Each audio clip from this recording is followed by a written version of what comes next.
Hello YouTube, and welcome to the first in what is hopefully a long line of video reviews offered by this channel.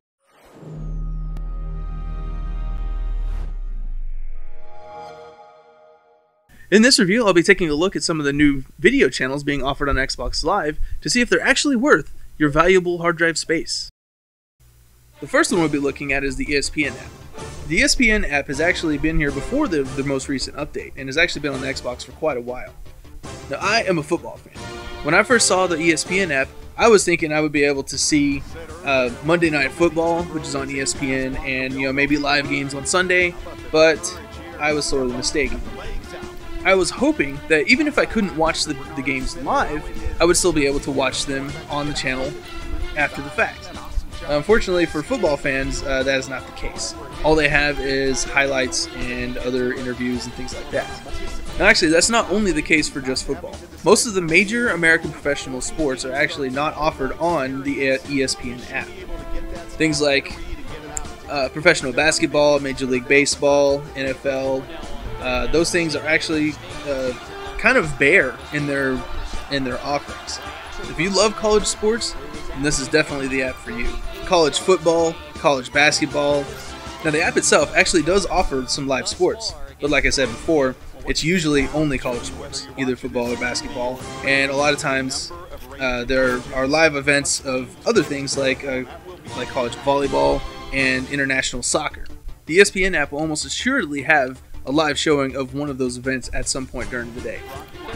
The app also has lots of other more fringe sports that wouldn't be popular in America, like roller skating or a new sport that I just learned about called sepak takraw. Sepak takraw, sepak takraw, sepak takraw. So that's Korea.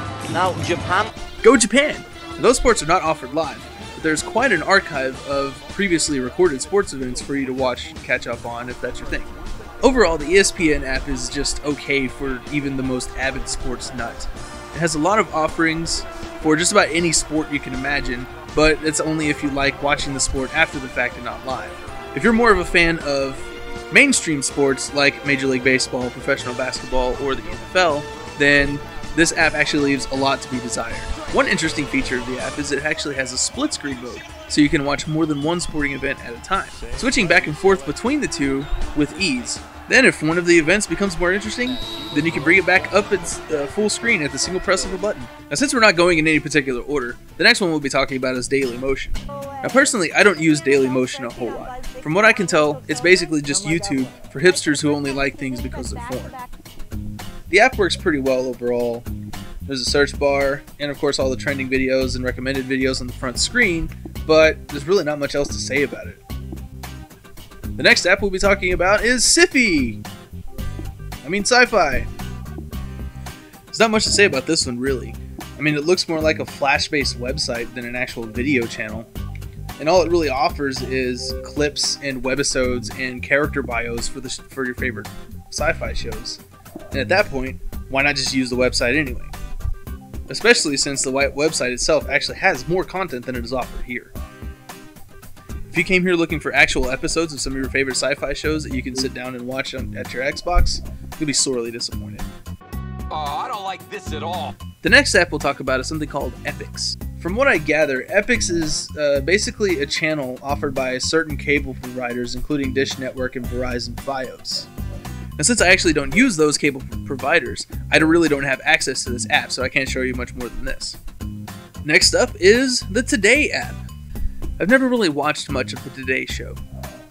It's usually on while I'm already at work or was already at school when I was younger, so I never really got to catch it much. Now this app actually just seems kind of messy to me. It's just basically a random compilation of a bunch of clips. The Today Show is a show, but they don't offer you the option to actually watch the show. Now even on the latest show tab, it's still just broken down into clips. They do autoplay, but there's no order to them, so you can't just sit down and watch the show. The clips change abruptly, and the flow of the original show is completely lost. Stakes are huge, not only for retailers, but for all businesses. It sets the tone for activity as we make our way into 2012, whether businesses broadly are going to go out, invest, and hire, and that's vital to the economic recovery. For Today, Tom Costello, NBC News, Reston, Virginia. I'm in Dr. Gail Saltz is a psychiatrist and Today contributor. Good morning to both of you. Thanks for coming on. Ricky, this testimony was really just over a low bar. Next up is TMZ. Now, the TMZ channel is set up a lot like the Today channel. It's basically just a random assortment of clips, but a show like TMZ is actually more suited to that sort of thing, which I actually find kind of funny because TMZ actually does give you the option to watch an entire show. Welcome, everyone. Time for TMZ Live. I'm Charles. Not much else to say about the TMZ app. If you can't wait to hear the latest Jersey Shore scandal, then this is the app for you. Next up to bat, we have Msnbc. Now this is more like it. It has a search and trending clips like everything else these days, but you can still browse by show. And while the shows are still broken into clips, they're all in order so you can actually watch an entire show. Now, if you're a big fan of Chris Hayes or Andrea Mitchell or Rachel Maddow, like me, this app is definitely worth your time. Next up, we have another app that I've actually never heard of called Voodoo. Now, apparently, Voodoo is Walmart's attempt to compete with Netflix. It works on tons of set-top boxes like Blu-ray players and other things sold by Walmart, as well as the PS3 and now the Xbox 360. Unfortunately, I can't be bothered to set up an account for Voodoo since I already have Hulu Plus and Netflix. So that's about all I have to say about this app. Moving on. And finally, the last app that's actually available for download right now. The YouTube app. So far, out of the entire lot, I'd say this is the best app. This is the complete YouTube experience.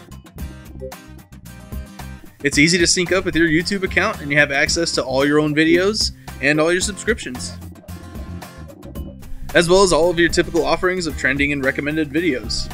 There does seem to be a bit of a lag between a video being uploaded to YouTube and it being updated on the actual Xbox app.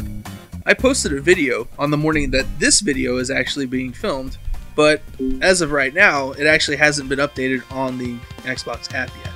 The Xbox seems to be updating pretty regularly with new channels and other media offerings.